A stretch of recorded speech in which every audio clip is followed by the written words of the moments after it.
दोस्तों 2023 यही वो साल था जब ईरान ने एससीओ की दहलीज पर पहला कदम रखा था बतौर फुल मेंबर। लेकिन किसी ने तब यह नहीं सोचा था कि महज 2 साल में ही पूरा समीकरण उलट जाएगा। 2025 में कुछ ऐसा हुआ जिसने ईरान की दिशा और दशा दोनों बदल डाली। अब ईरान ने पश्चिमी ताकतों से नाता तोड़कर पूर्वी देशों से गहरी दोस्ती गांठ ली है, क्योंकि ईरान जान चुका है अगर पाबंदियों से बचना है तो अब चालाकी से खेलना होगा।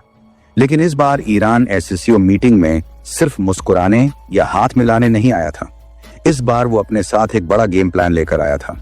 बैठक की मेज पर जितनी दोस्ती दिखाई दी, पर्दे के पीछे उससे कहीं बड़ा सियासी खेल चल रहा था। हर बातचीत में छुपे थे संकेत, हर तस्वीर के पीछे चल रही थी रणनीति। ईरान चुपचाप नहीं बैठा, वह चालाकी से अपनी पकड़ मजबूत कर रहा था। और तभी मैदान में एंट्री होती है भारत के विदेश मंत्री एस जयशंकर की। लेकिन कहानी यहीं खत्म नहीं होती। सबसे चौंकाने वाला मोड़ तब आया जब चीन के राष्ट्रपति शी जिनपिंग का असली एजेंडा सामने आया। और फिर वही जगह, वही वक्त, एक और भूचाल। नाटो प्रमुख ने भारत, चीन और ब्राजील को साफ चेतावनी दे दी, अगर रूस से व्यापार नहीं रोका तो 100% टैरिफ और सेकेंडरी सैंक्शन झेलने के लिए तैयार रहो। यानी अब सीधे सीधे ब्रिक्स देशों पर बना है दबाव, क्योंकि अमेरिका और नाटो नहीं चाहते कि रूस यूक्रेन युद्ध लंबा चले।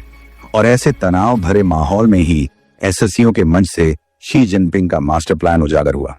पूरी डेवलपमेंट क्या है जानेंगे इस वीडियो में, लेकिन उससे पहले इस वीडियो को लाइक करें और चैनल को सब्सक्राइब जरूर करें। दरअसल दुनिया एक मोड़ पर खड़ी है। ये बात अब चीन के राष्ट्रपति शी जिनपिंग भी खुले मन से कह रहे हैं।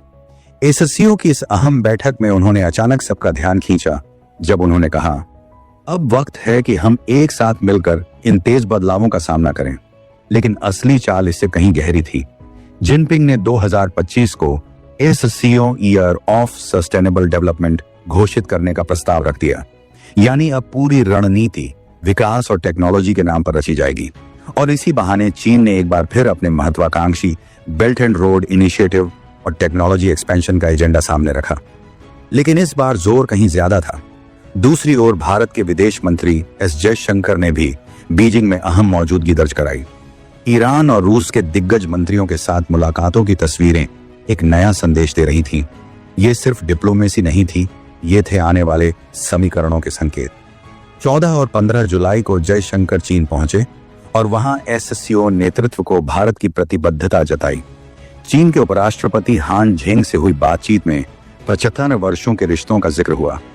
लेकिन असल फोकस एक ही मुद्दे पर था, सीमा विवाद का स्थायी हल। और ठीक उसी समय मंच पर लौटते हैं शी जिनपिंग, जिनके शब्दों में छिपा था असली गेम। उन्होंने 2 टूक कहा, हालात अब पहले जैसे नहीं रहे जब एससीओ बना था, और आज की दुनिया में जमीन आसमान का फर्क है। अब वक्त है रणनीति बदलने का। अब वक्त आ गया है एससीओ को सिर्फ एक मंच नहीं, एक रणनीतिक ताकत में बदलने का। लेकिन सवाल यह है, क्या चीन वाकई एकता चाहता है या फिर अपने पुराने एजेंडे को नए लिबास में पेश कर रहा है? शी जिनपिंग के भाषण ने यही इशारा किया। उन्होंने बार बार 3 नाम दोहराए, GDI global development initiative, GSI global security initiative और BRI belt and road initiative.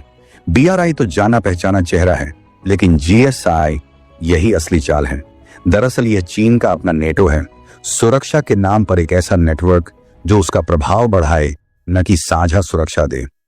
बड़ा सवाल यह है, क्या यह मॉडल काम करेगा? जब चीन के सबसे बड़े टकराव उसके खुद के पड़ोस में हैं, तो क्या यह नेटवर्क वाकई टिक पाएगा? लेकिन इस मीटिंग में एक बात बिल्कुल साफ हो गई, चीन और उसके कुछ सहयोगी अब एक ऐसा नया गठबंधन चाहते हैं जो अमेरिकी दबाव और पाबंदियों को झेल सके। और सिर्फ चीन ही नहीं, ईरान भी इसी राह पर है। ईरान के विदेश मंत्री के ट्वीट से साफ है, अब बात सिर्फ मीटिंग्स और फोटो तक नहीं, बल्कि ऐसे संगठन की हो रही है जो प्रतिबंधों का जवाब दे सके और अगर जरूरत पड़ी तो एक झटके में रिएक्ट कर सके। ईरान की बेचैनी अब छिपी नहीं है।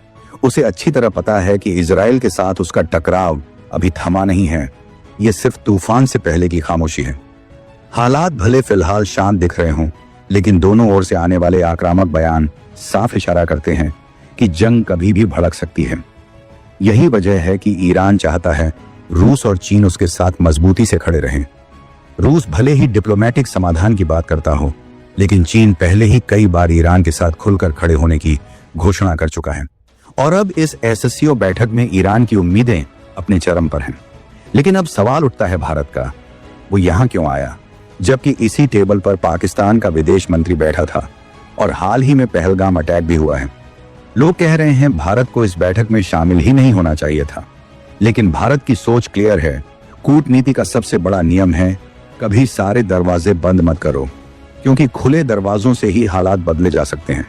पाकिस्तान ने सारे रास्ते बंद किए और अब वह अंतर्राष्ट्रीय मंचों पर अकेला पड़ता जा रहा है। मालदीव ने पहले तल्खी दिखाई, लेकिन फिर रिश्ता सुधारा, और भारत ने अफगानिस्तान में भी यही नीति अपनाई। तालिबान की सत्ता आने के बाद भी भारत ने संवाद के दरवाजे बंद नहीं किए, और अब उसी का फायदा यह है कि अफगानिस्तान में भारत अपनी नीति को सक्रियता से लागू कर पा रहा है। जुलाई 2022 एससीओ ने वो कर दिखाया जिसकी किसी को उम्मीद नहीं थी। बेलारूस को बतौर पहला यूरोपीय सदस्य शामिल कर इतिहास रच दिया। लेकिन यह महज सदस्यता नहीं थी, बल्कि एक ऐलान था कि एससीओ अब सिर्फ एशिया तक सीमित नहीं, बल्कि यूरोप की चौखट पर भी दस्तक दे चुका है। बेलारूस की एंट्री ने चीन की बेल्ट एंड रोड इनिशिएटिव को यूरोप से सीधा जोड़ा, और इससे पश्चिमी प्रतिबंधों के खिलाफ खड़ा होने वाला यह मंच और भी ताकतवर बन गया। लेकिन इसी बीच एक और चौंकाने वाला मोड़ आया। नाटो सदस्य तुर्की ने संकेत दिया कि वह अब एससीओ में शामिल होना चाहता है। राष्ट्रपति एर्दोगन ने दो टूक कहा, नाटो की सदस्यता और एससीओ के रिश्ते एक दूसरे के खिलाफ नहीं हैं। तुर्की की यह चाल साफ इशारा करती है वह पश्चिम से मोहभंग के बाद अब पूर्व की ओर झुक रहा है। यही नहीं, तुर्की ने ब्रिक्स में शामिल होने की इच्छा भी जताई है। मतलब साफ है, अब तुर्की बहुध्रुवीय विदेश नीति के जरिए अपनी पोजीशन को रीसेट करने में जुटा है, और इसकी गूंज आने वाले समय में पूरी दुनिया महसूस करेगी। अब बात उस रिश्ते की जो एशिया की राजनीति की दिशा तय करता है, भारत और चीन। जुलाई 2025 में एसएन जयशंकर की चीन यात्रा एक साधारण कूटनीतिक यात्रा नहीं थी, बल्कि कई छिपे संकेत लेकर आई। गलवान संघर्ष के बाद पहली बार दोनों देशों ने सीमा विवाद के स्थायी हल की सीधी बातचीत की, और यह उस बर्फ को तोड़ने की शुरुआत थी जो 2020 से जमी हुई थी। कैलाश मानसरोवर यात्रा की बहाली ने यह साफ कर दिया कि विश्वास की डोर फिर से जोड़ी जा रही है।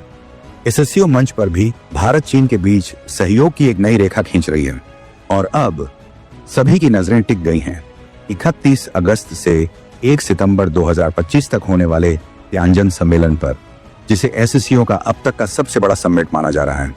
20 से ज्यादा देशों के नेताओं की मौजूदगी, प्रधानमंत्री नरेंद्र मोदी और व्लादिमीर पुतिन का आमना सामना, और 10 से ज्यादा वैश्विक संगठनों की भागीदारी, ये सब इशारा कर रहे हैं कि यह सम्मेलन केवल औपचारिकताओं का नहीं, बल्कि एशिया की अगली रणनीति का ब्लूप्रिंट बनने जा रहा है।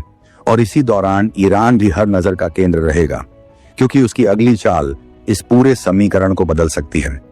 इस पर आपकी क्या राय है, कमेंट में जरूर बताएं। वीडियो पसंद आई हो तो लाइक करें और चैनल को सब्सक्राइब करना ना भूलें।